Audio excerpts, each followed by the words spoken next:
할렐루야. 오늘도 주님과 함께 동행하시는 거룩한 성도 그리고 복된 한 주간이 되시기를 주님의 이름으로 축원을 드립니다. 우리는 지난 시간 너도 당해봐라, 나만 망할 수 없으니까 너도 망해야 된다, 이런 못된 심보를 가진 사람은 이타심이 없다는 것을 살펴봤습니다. 내가 가진 모든 것은 하나님께서 주셨다, 이것을 확실하게 인정하고 믿는 사람은 나누고 베푸지 못할 이유가 없습니다. 왜냐하면 내 것이 아니라 하나님의 것이기 때문에 그렇습니다. 그러나 다 내 것이고 다 내 거다 이렇게 생각하는 사람은 움켜쥐고 살 수밖에 없습니다. 그래서 절대로 남에게 나누지 못하죠. 그럼 오늘 말씀은 무엇을 이야기하는가? 어떤 인생이 흥하고 잘 되는 인생인가? 그리고 어떻게 살면 인생이 망할 것인가? 악인과 정직한 자를 우리가 계속해서 오늘 비교해보며 말씀 나눠보기 원합니다. 자, 하나님의 말씀 잠언서 11장 11절 같이 읽어보시겠습니다. 성읍은 정직한 자의 축복으로 인하여 진흥하고 악한 자의 입으로 말미암아 무너지느니라. 아멘. 정직한 자의 축복으로 인하여 성읍이 진흥을 한다, 그렇게 말씀합니다. 정직한 자다, 이렇게 번역된 히브리어가 예사림이라는 말입니다. 예사림. 굽은 길 만들어가는 사람들이 있습니다. 굽은 길을 만들어가는 사람들이 있는데 하나님 앞에서 바른 길을 만들어가는 사람, 바른 길을 걸어가는 사람들이 있죠. 바로 그 사람들이 정직한 자들입니다. 하나님께서 만들어 놓으신 길을 불평하지 않고 기꺼이 따라가는 사람이에요. 어떤 길이 바른 길인가? 하나님께서 우리의 삶에 정해놓으신 섭리의 길이 있습니다.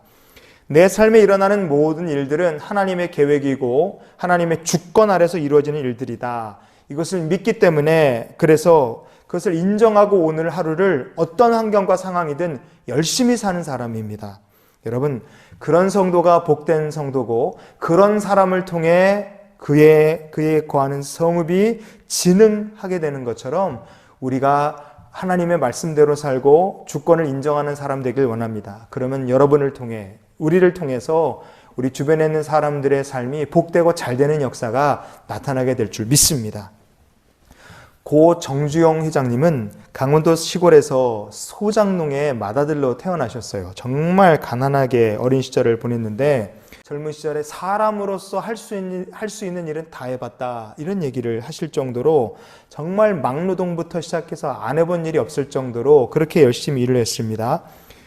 학력은 소학교 졸업, 요즘으로 치면 초등학교 졸업이 끝인 학력인데 배운 것 없고 아는 것 없지만 그저 성실하고 정직하게 열심히 최선 다해서 일해갖고 현대그룹이라는 그 큰 성과를 그분이 이루어 놓으신 거예요. 그 정정 회장님께서 생전에 KBS 방송하고 이 강연, 특별 강연을 한 것이 있습니다. 그 중에 이런 이야기가 있어요. 잠깐 같이 그 강연을 잠깐 보시겠습니다. 과거에 물론 가난해서 노동판에 노동할지게도 아침 6시 반이면 모두 일자리에 나가니까 물론 그건 일을 해서 그랬고, 오늘날까지 아침에는 언제든지 그날 할 일이 아주 기쁘고 즐거워서 흥분 속에서 나는 쭉 과거나 현재나 아직 5시 전에는 언제든지 일어납니다. 이것은 무슨 일어나려고 노력하지 않아도 그날 할 일에 너무 기대를 걸고 또 너무 기뻐서, 그리고 어떤 사람들은 또 골치 아픈 일은 많잖아요. 사실 또 어려운 일도 많이 있습니다. 그러나 나는 좋은 일이 있어서 좋은 일을 더 잘되게 밀고 나갈 적에는 더 한없이 좋지만은 또 어려운 일을 해결하는 그 기쁨은 다시 없이 좋습니다. 어떻게 영상을 잘 보셨습니까? 어떠세요? 정직한 자는 꾀부리지 않습니다. 정직한 자는요, 자기 삶에 일어난 일 가지고 비관하거나 불평하거나 원망하지 않습니다. 일이 잘 되면 참 기쁘고, 그러나 정직한 자의 특징은 뭡니까? 어려운 일이 있을 때 그 어려운 일을 해결해 나가는 과정이 또 즐겁다, 이렇게 얘기를 하는 거예요. 그런 사람이 있으면 그 사람으로 인해서 주변 사람들이 다 복을 받습니다. 정정 회장님 한 사람 때문에 밥을 벌어먹고 살고 부자가 됐고 인생이 잘 된 사람들이 얼마나 많겠어요. 여러분, 믿음의 사람들이 뭐가 잘 되기만 해서 믿음이 좋은 것이냐? 그렇진 않습니다. 꼭 그런 건 아니에요. 다윗의 삶을 보면 그의 인생에 고난이 얼마나 많았습니까? 다윗의 시편 중에 별의별 시편이 다 있어요. 작은 소제목들이 적혀있는 시편들 중에 어떤 것이 있느냐? 3편은요 다윗이 아들 솔로몬을 피해서 도망갈 때 지은 시다 이렇게 적혀 있습니다. 시편 34편 말씀은 뭐냐? 다윗이 아비멜렉 앞에서 미친 채 하다가 쫓겨나서 지은 시다 이렇게 제목이 붙어 있습니다. 많습니다. 시편 51편에 보면 다윗이 밧세바와 동침한 후 선지자 나단이 그에게 왔을 때 이게 제목이에요. 52편은 에돔인 도액이 사울에게 이르러 다윗이 아히멜렉의 집에 왔다고 그에게 말하던 때에 다윗이 정말 평생에 땅치고 후회할 만한 안타까운 일들을 겪은 순간들입니다. 시편 54편은 10사람이 사울에게 이르러 말하기를 다윗이 우리가 있는 곳에 숨지 아니하였나이까 하던 때에 다윗이 배신을 아주 거하게 당한 그런 때에 그런 일을 겪고 나서 지은 시입니다. 시편 56편을 보면 다윗이 가드에서 블레셋에게 잡힌 때에 목숨이 왔다 갔다 하는 때예요. 시편 57편은 다윗이 사울을 피하여 굴에 있던 때에 정말 인생의 가장 큰 위기에 서 있을 때 지은 시입니다. 이런 식으로 다윗의 시편에는 좋을 때에 참 인생의 좋을 때에 하나님을 찬양하고 경배하는 아름다운 시도 많지만 그러나 다윗의 시를 보면 어려운 일이 있을 때, 나쁜 일이 있을 때, 심각한 문제가 있을 때도 그 어려운 순간들을 해결해 나가면서 하나님을 찬양하며 즐거워하는 그리고 경배하는 시편들이 많다 이겁니다. 왜? 그가 어려움 중에서 그 어려움을 믿음으로 해결해 나가고 기도로 해결해 나가고 성령 붙들고 해결해 나가면서 느낀 감사와 기쁨이 가득했기 때문에 그렇습니다.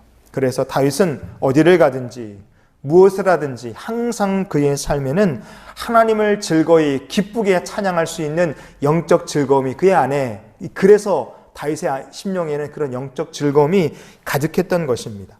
악인의 특징은 뭡니까? 11절 하반절에 나와 있죠. 악한 자의 입으로 말미암아 무너지느니라.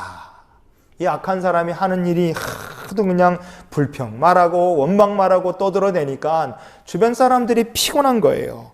여러분 오늘 말씀을 정리해 볼까요? 어떤 사람이 될 것인가? 정직한 자로 살 것인가? 아니면 입으로 불평하고 내 인생 무너지는 것을 구경만 하는 악인이 될 것인가? 여러분 선택은 저와 여러분의 몫입니다. 그러나 이것을 우리가 기억하기를 원합니다. 오늘 우리가 좋은 일이 있어도 감사하고 어려움이 있어도 기도하며 믿음으로 해결해 나가는 과정 자체를 즐길 수 있는 믿음의 성도가 되기를 원합니다. 그러면 그런 믿음의 사람을 통해서 하나님께서 여러분을 축복하실 것이고 여러분 주변에 믿는 자가 정직한 자로 인하여서 그의 사는 것, 성읍이 진흥하는 것처럼 그렇게 믿음으로 사는 우리를 통하여 하나님의 축복이 여러분과 여러분 주변에 널리 퍼져나가는 복된 날이 되시기를 주님의 이름으로 축원을 드립니다.